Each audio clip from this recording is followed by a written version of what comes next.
কচুয়া উপজেলার সহদেবপুর পশ্চিম ইউনিয়নের তুলপাই বাজারে ব্র্যাক এজেন্ট ব্যাংকিং আউটলেট শুভ উদ্বোধন করা হয়েছে।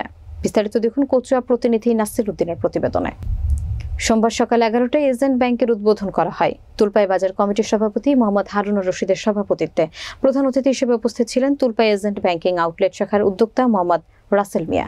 এ সময় বিশেষ অতিথি হিসেবে বক্তব্য রাখেন ইউপি চেয়ারম্যান মোহাম্মদ আলমগীর হোসেন, চাঁদপুর রিজিয়নের team leader Alauddin Akanda, Kachua unit in charge Mohammad Sakibul Islam, Matlab ও কচুয়া শাখার বিডিএম আব্দুল মাবুদ। অনুষ্ঠানে স্বাগত বক্তব্য রাখেন ব্র্যাক ব্যাংক হাজীগঞ্জ শাখার ARO স্বপন কুমার শীল, দারাশাহী তুলপাই উচ্চ বিদ্যালয়ের প্রধান শিক্ষক মোহাম্মদ জহিরুল। অন্যান্যদের মধ্যে উপস্থিত ছিলেন ইউপি সদস্য গোলাম খাজা, গ্রাহক মোহাম্মদ ইসমাইল হোসেন, জসিমউদ্দিন, মোহাম্মদ শামীম সহ এলাকার গণ্যমান্য ব্যক্তিবর্গ। এ সময় অতিথিরা বলেন, আপনাদের এলাকায় ব্র্যাক ব্যাংক একটা গুরুত্বপূর্ণ ভূমিকা পালন করবে। সকল প্রবাসীরা এই ব্র্যাক ব্যাংকে টাকা পাঠাতে পারবে এবং উত্তোলন করতে পারবে। যারা ব্যবসা বাণিজ্য করে তাদের জন্য সব সময় ব্র্যাক ব্যাংক খোলা থাকবে। ঋণ সহ বিভিন্ন বিষয়ে সকল ধরনের সুবিধা দিয়ে থাকবে এই ব্র্যাক ব্যাংক। এই ব্যাংক হলো সাধারণ জনগণের ব্যাংক।